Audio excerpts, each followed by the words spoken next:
Hello and welcome to Maltbox, the non-chill filtered whiskey blog. I'm Andy and this is Whiskey Review number 98. And what I have for you today is something that I'm quite excited about. And I'll be honest with you guys, spoiler alert, I'm a little bit behind on the review of this because it took me a little longer than other people to find one. It sold out very quickly, it was very popular, and I basically had to find one on Amazon months later, and then just like buses, two came at once, so I picked up two to make up for it. But in case you can't tell from this already, the whiskey that I'll be reviewing today is this, the Kilkerran 8-year-old. This is the latest Kilkerran 8-year-old that apparently has two lids. So that's cool. Never mind. Don't know how that's happened. But yes, it's this one. Bottled at 57.1%, and I'm sorry, but look at the colour on that. Hey? Look at it. Look at that. Bleeding Nora. So, oh, that just resonates with my very soul every time that makes that noise. So, anyway, back to the whiskey. So, this was originally bottled around November 19, and Kilkerran Glengyle Distillery release a younger cask strength version of their whiskey with various finishes, etc. Generally once a year, I think. So there has been previous 8-year-olds, so ex-bourbon and things like that, but this has been matured in Recharred Oloroso sherry casks.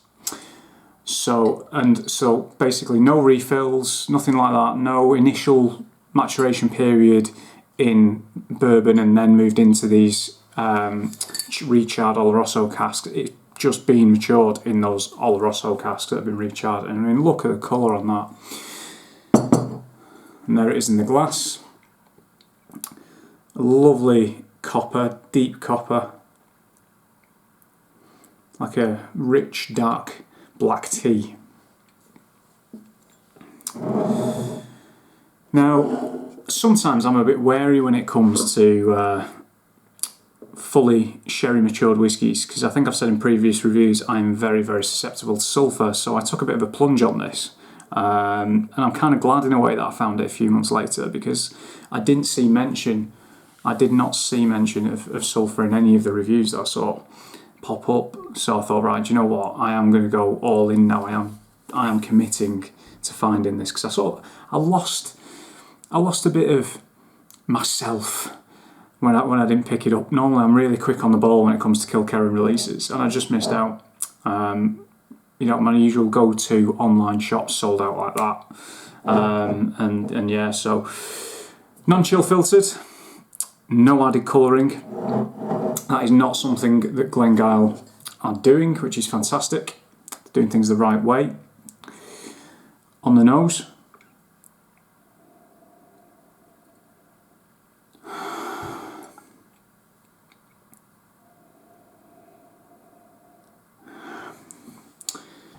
a lot of oak influence in there, but you've also got this really nice sort of like drying sherry, shockingly enough. We've got fig, we've got dates, we've got polished wood, a bit of coffee. Just on the side there, and it's worth noting, I personally find, the jury's out on this, that I get sort of different kind of like notes between my nostrils, which sounds weird, which is why you'll see me do that like a record player.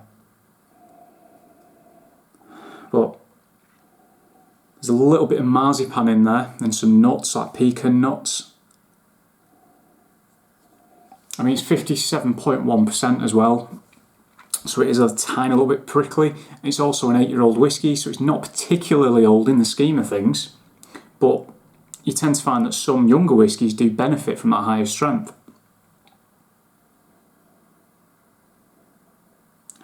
Okay, a little bit of banana bread maybe, weirdly. Okay, so on the palate, full strength.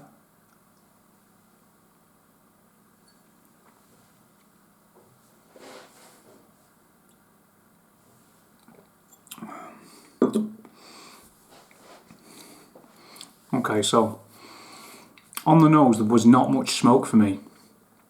The palate is where it becomes more prevalent and more open.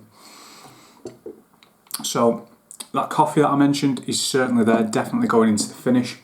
It's drying up front. You can, like, the mouth feels great, but I can feel my tongue drying out whilst it's still in my mouth. And because you've got that really sort of like nice drying Oloroso influence. You've got syrup, you've got treacle. Again, the dates, I think medjool dates or something like that. I've got toast, Marmite on toast. I love Marmite. I absolutely love it. I sound like Kevin Keegan then, didn't it? I'd love it. I'd love it if we beat them. You didn't. Marmite on toast, going back to what I was saying. Rich dark chocolate, particularly ongoing in the finish, which is a lovely length. There's honey in there. And just while I'm talking, I'm actually going to put maybe a tablespoon, 2 teaspoons, should I say, teaspoons of water in that and let it open up. You can actually drink that quite easily at full strength, but I just wanted to see what it did with some water in there. I think on the palate as well there was a little pop of kind of like tobacco maybe in the middle. I used to be a loose leaf tobacco smoker. I quit in my early 20s, so I no longer do it, but I do remember what it was like. So while that's opening up, this originally retailed for it's no wonder it went so quick. I think it was about 45 quid originally, or just shy of 50, which is just, you know, in today's market, is fantastic value. Already, I can tell you, it's fantastic value. You've got some well-known brands putting out some, I'll be honest, mediocre whiskey at mediocre prices. I mean, I think the thing to remember about whiskey pricing is that price doesn't necessarily dictate quality. It actually kind of just often dictates who'll pay it, if that makes sense. It doesn't, you know, it defines, I guess, rarity rather than quality, and rare does not mean good quality. I'm also conscious that I'm approaching review 100, which is something that I probably would have achieved about 18 months ago if I'd actually managed to not take that break from the blog following that job that I got. I was going to say new job then, but I've been doing it 3 years now, so it's not new. So yeah, leading up to review 100, keep your eyes on my Twitter profile at Maltbox and the Instagram at Maltbox Whisky, because I will be doing a giveaway to celebrate, and I will be opening something very nice indeed, and I will be opening it. So it's not something that I've opened before. I will be opening it for the purpose of the review and drinking it for the first time on camera with you to celebrate. So yeah, t-shirt and a few drams, I think, is probably going to be the giveaway. I'll pick a winner at random. Details will follow, how to enter. I'll take it from there. So now that's had a bit of time to open up.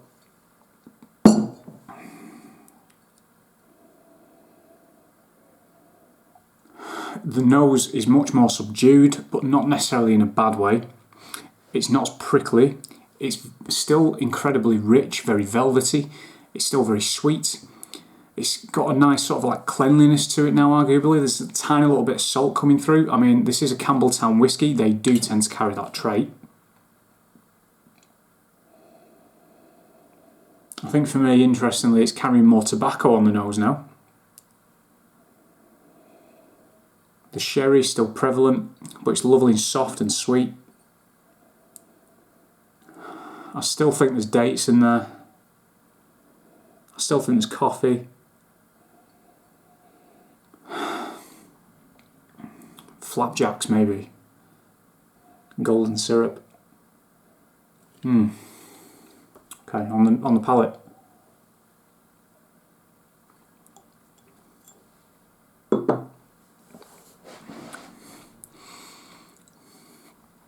Okay, yeah. So again, it's really brought that whiskey in a little bit. It's kind of controlling those more astringent and more flighty edges. It's not as prickly on the palate either. Again, you've got those really nice dates, you've got fig, you've got the sherry influence, which is still massive.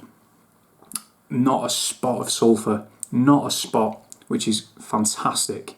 There's nothing that spoils a dram more for me than sulphur. I just cannot drink it.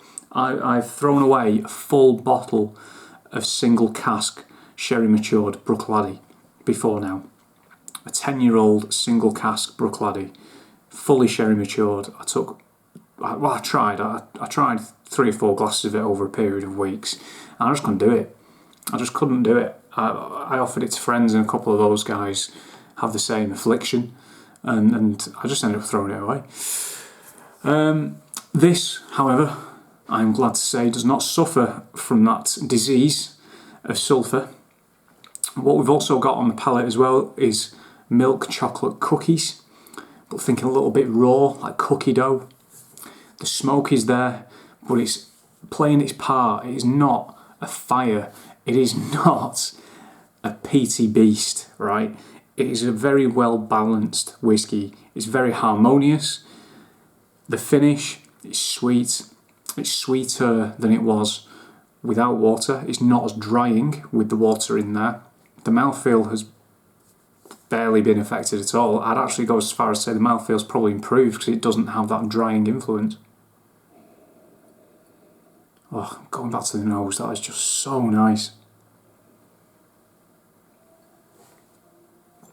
I think this is one of those whiskies that you can just spend hours with, and you could probably get through this in those hours as well.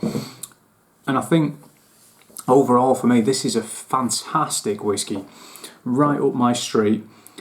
When it comes to doing sherry right, that is doing sherry right. And it's a lovely, well-balanced dram. And if you can find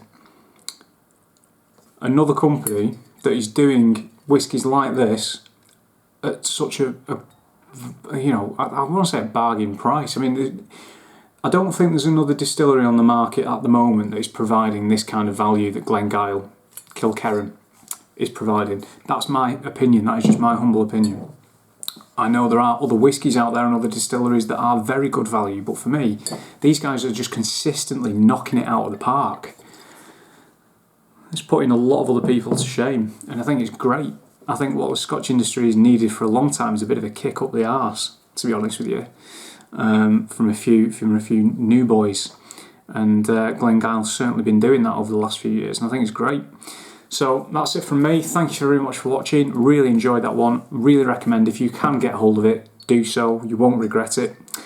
Thanks very much for watching. See you soon.